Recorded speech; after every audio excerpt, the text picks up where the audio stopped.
Hello दोस्तों, नमस्ते। आप लोगों को सब स्वागत है मेरे चैनल फार्मा एक्सप्लोर में। आज हम बात करते हैं वोइंग बैलेंस कैलिब्रेशन के ऊपर। एक्चुअली यूएसपी ने 2019 में कुछ चेंजेस किया हुआ था रिपीटेबिलिटी टेस्ट में, और एक वोइंग बैलेंस का मिनिमम ऑपरेटिंग रेंज और मैक्सिमम ऑपरेटिंग रेंज के ऊपर उसने कुछ चेंजेस किया हुआ था। तो उसके बारे में आज हम लोग डिस्कशन करते हैं। So weighing balance calibration. So first we should know what is calibration. So basically calibration is defined as the comparison of a test instrument with the standard instrument of higher accuracy to detect and quantify the inaccuracies and to report or eliminate those inaccuracies by adjustment in a specified or different defined conditions. Means एक defined conditions में एक standard instrument जो higher accuracy का रहता है और उसके साथ कंपैरिजन हम लोग करते हैं टेस्ट इंस्ट्रूमेंट को। So that is called as calibration. So for calibration of a test instrument at least a standard instrument along with the calibration and traceability certificate is required. Means उसका जो स्टैंडर्ड इंस्ट्रूमेंट के साथ हम लोग calibrate करने वाले हैं टेस्ट इंस्ट्रूमेंट को, वो स्टैंडर्ड इंस्ट्रूमेंट का कैलिब्रेशन सर्टिफिकेट भी चाहिए और उसका ट्रेसेबिलिटी सर्टिफिकेट चाहिए। मीन्स वो स्टैंडर्ड इंस्ट्रूमेंट का जो कैलिब्रेशन हुआ है अगेंस्ट द मेन और स्टैंडर्ड इंस्ट्रूमेंट, उसका ट्रेसेबिलिटी सर्टिफिकेट होना चाहिए। So the standard instrument use for the calibration should be within the due date of calibration, और उसका स्टैंडर्ड इंस्ट्रूमेंट का जो कैलिब्रेशन है उसका ड्यू डेट के अंदर वो रहना चाहिए।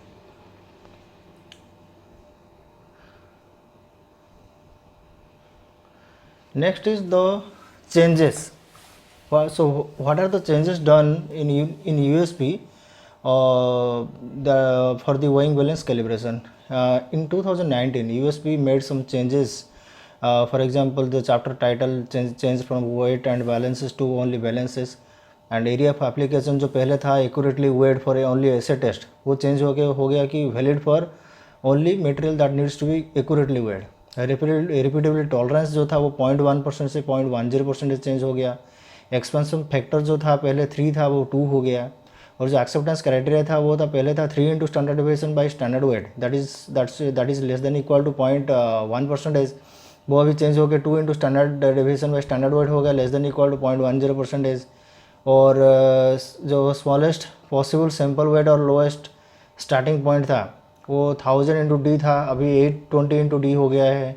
ऑपरेटिंग रेंज पहले डिफाइंड नहीं था, अभी ये हो गया है कि ऑपरेटिंग रेंज यूएसपी ने चेंज किया है, डिफाइन किया है। वो बोला हुआ है 2 into standard deviation into 1000 to maximum capacity, और 2 into 0.41 D into 1000 to maximum capacity. Means अगर एक्चुअल स्टैंडर्ड डेविएशन और 0.41 डी कैलकुलेशन करेंगे, उसमें से जो हायर रहेगा उसको कैलकुलेशन लिया जाएगा, तो 2 इंटू दैट जो हायर वैल्यू आया इंटू 1000 वो हो जाएगा आपका ऑपरेटिंग रेंज मैक्सिमम, वो मैक्सिमम कैपेसिटी का ऑपरेटिंग रेंज हो जाएगा।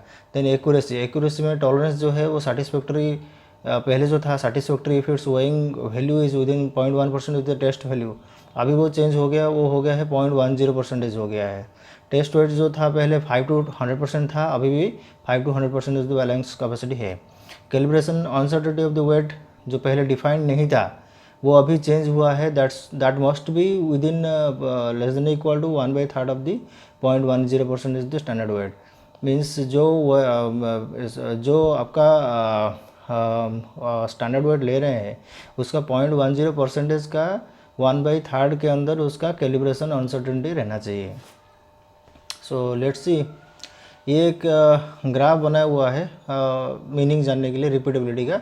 अभी यहाँ पे देखिए कि जो ऑपरेटिंग रेंज है वो मिनिमम मैक्सिमम डिफाइन है, उसमें जो आपका परसेंटेज ऑफ वेरिएशन आ रहा है वो नॉट मोर देन 0.10% है। मीन्स 0.10% के अंदर ही जितना उसका रेंज है वो कंसिडर किया जाएगा बैलेंस का ऑपरेटिंग रेंज के हिसाब से। Okay, then meaning of accuracy as per USP. As per USP दिया हुआ है कि 5 to 100% maximum capacity weighing balance, और जो एक्सेप्टेंस क्राइटेरिया है तो standard deviation of measured value should be within 0.10% of the test value, and the measurement uncertainty of the test weight shall not be more than 1/3 of the 0.10। अभी इसका meaning क्या है? Meaning यह है कि पहले तो अपने को ये कैलिब्रेटर वेट यूज़ करना पड़ेगा टेस्ट करने के लिए, एक्यूरेसी टेस्ट मेजर करने के लिए।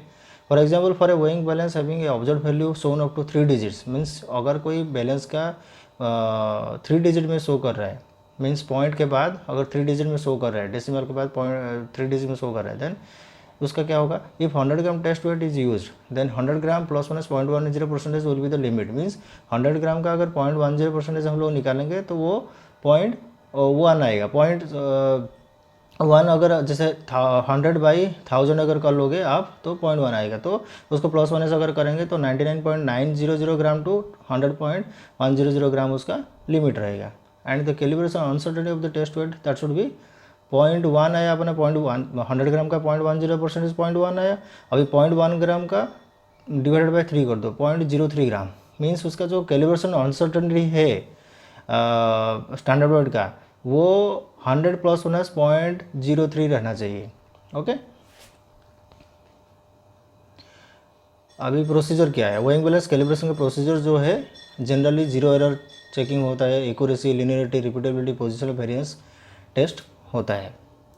तो पहले जानते हैं जीरो एरर क्या है। Zero error is the means for zero error checking check and set the levelling of the balance with the help of the levelling screws, when the balance is switched on it should show zero reading और else after pressing the tare key it should show zero reading. Means क्या है कि balance का labelling होने के बाद जैसे आप बैलेंस को ओपन कर ऑन करते हो तो जीरो रीडिंग ही शो होना चाहिए। अगर जीरो रीडिंग शो नहीं हो रहा है तो फिर आपको टेयर की उसका बैलेंस का प्रेस करना है, टेयर की करने के बाद वो जीरो रीडिंग शो करना चाहिए। अगर वो जीरो रीडिंग शो नहीं कर रहा है यानी कि बैलेंस में कुछ प्रॉब्लम है या फिर कहीं तो वो बैलेंस कहीं फ्लोर कहीं किसी मेटल के साथ टच हो रहा है या फिर उसका लेबलिंग बराबर नहीं है तो वो आपको एडजस्टमेंट फिर करके ये चेक करना पड़ेगा।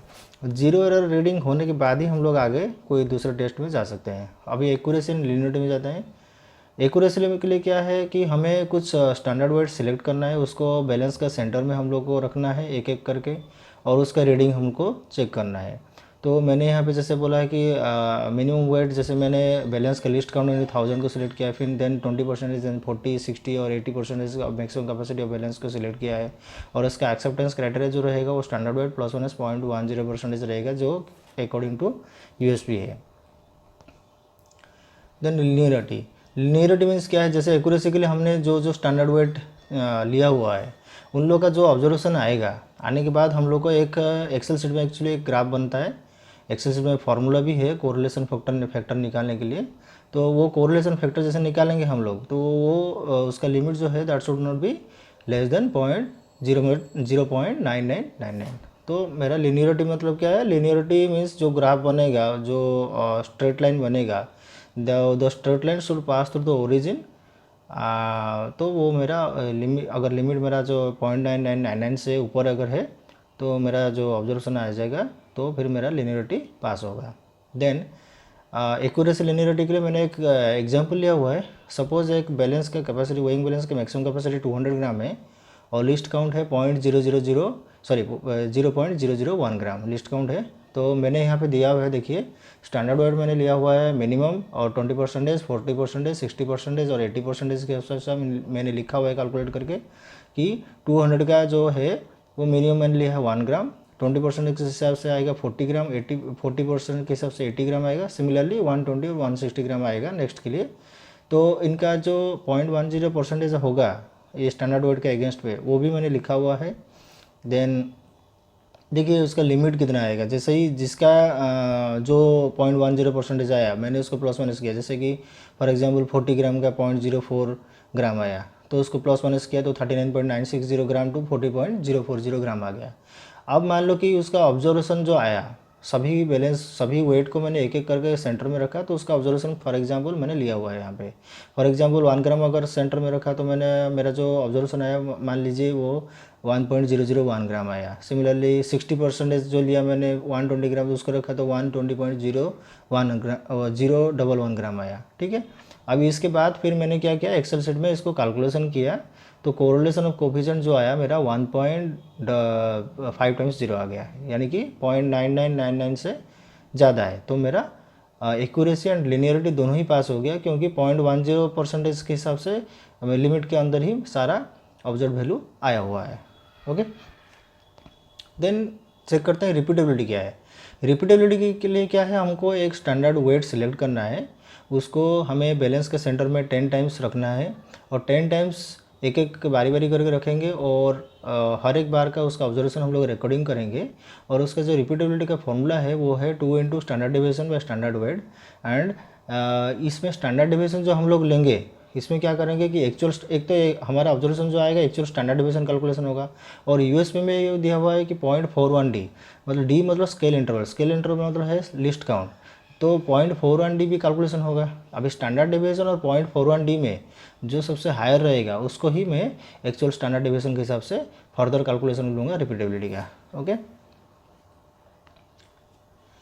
तो यहाँ पे दिया हुआ है कि what should be the chosen standard weight for performing the repeatability. अभी रिपीटेबिलिटी परफॉर्म करने के लिए कौन सा हमें स्टैंडर्ड वेट को चूज़ करना है, ये पहले यूएसपी में दिया नहीं था, अभी ये दिया हुआ है। जैसे कि यूएसपी चैप्टर 41 क्या कहता है, defines the weighing shall be performed using a balance that is calibrated over its operating range and meets the requirements of the repeatability and accuracy. So USP states that it is not necessary to use a small test weight to assess the repeatability because it is virtually independent of the sample mass within the balance capacity.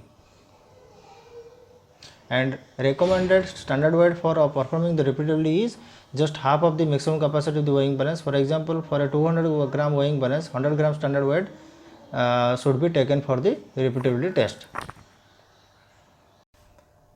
अभी यहाँ पे देखते हैं कि example of repeatability है। Okay, repeatability का example दिया हुआ है, जैसे कि मैंने स्टैंडर्ड वेट एक चूज़ किया हुआ है 100 ग्राम और उसका ऑब्जर्वेशन मैंने लिया हुआ है 10 बार अलग अलग। अभी मैंने एक्चुअल स्टैंडर्ड डिविएशन जो इसका लिस्ट काउंट है बैलेंस का वो है 0.001 ग्राम और मैंने एक्चुअल स्टैंडर्ड डिविएशन जो कैलकुलेशन किया है वो हो गया है 0.002 ग्राम और 0.41 डी जैसे मैंने कैलकुलेशन किया, मतलब 0.41 इंटू 0.001 ग्राम जो लिस्ट काउंट है, तो ये करने के बाद आया उसका 0.00041 ग्राम। तो अभी देखिए एक्चुअल स्टैंडर्ड डिविएशन 0.41 डी के अंदर दोनों में से हायर वैल्यू जो है वो है 0.002 ग्राम। तो एक्चुअल कैलकुलेशन का जो रिपीटेबिलिटी होगा तो उसमें मैं 0.002 ग्राम को लूँगा। So 2 into standard deviation by standard weight that is equal to 2 into 0.002 divided by 100 gram इसलिए लिखूँगा स्टैंडर्ड वेट वो लिया हुआ है, तो मेरा रिपीटेबिलिटी जो आया वो है 0.00004 एंड मेरा जो लिमिट है वो है नॉट मोर देन 0.10% मीन्स 0.0010। सो 0.0010 के अंदर आया है, सो मेरा रिपीटेबिलिटी अभी पास है। Then operating range of the weighing balance, यहाँ पे देखिए स्टैंडर्ड डिविएशन जो है 0.002 ग्राम आया। अभी मिनिमम ऑपरेटिंग रेंज क्या है 2 इंटू स्टैंडर्ड डिविएशन इंटू 1000। सो 2 इंटू 0.002 इंटू 1000, सो 4 ग्राम हो गया इसका मिनिमम ऑपरेटिंग रेंज। और मैक्सिमम ऑपरेटिंग रेंज जो है यहाँ पे मैंने 80% ऑफ मैक्सिमम कैपेसिटी लिया, हम लोग 100% तक भी ले सकते हैं अकॉर्डिंग टू यूएसपी, क्योंकि मैंने यहाँ पे 80% स्टैंडर्ड वेट लेके ही इसको कैलिब्रेशन किया है, तो मैक्सिमम मैं 80% तक ही ले सकता हूँ। So 200 gram into 80% that is equal to 160 gram. So operating range जो वेइंग बैलेंस का हो गया वो है 4 ग्राम्स टू 160 ग्राम्स। अभी लास्ट जो टेस्ट है वो है पोजिशनल वेरिएंस टेस्ट। इसमें क्या करते हैं मैक्सिमम बैलेंस का जो मैक्सिमम कैपेसिटी है उसका अप्रोक्स 30% वेट एक स्टैंडर्ड वेट सेलेक्ट करते हैं, उसको 4 कॉर्नर्स और एक सेंटर में रखते हैं और उसको चेक करते हैं कि कितना उसका ऑब्जर्वेशन आ रहा है। और वो एक्सेप्टेंस क्राइटेरिया जो है वो standard weight plus minus 0.10%। For example 200 gram capacity weighing balance के लिए मैंने अगर सेलेक्ट किया कि अप्रोक्स 30% के हिसाब से 50 ग्राम सेलेक्ट किया, सो 50 ग्राम सेलेक्ट किया मतलब वो 30% से मोर देन नहीं होना चाहिए, उसके अंदर ही रहना चाहिए, मैक्सिमम 30% है। इतना करने के बाद मैंने चेक करके उसको अगर मेरा 0.10% के हिसाब से स्टैंडर्ड वेट का अगर रिजल्ट आ रहा है देन मेरा पोजिशनल वेरिएंस टेस्ट पास है। तो इतना था वेइंग बैलेंस कैलिब्रेशन के ऊपर and thank you very much.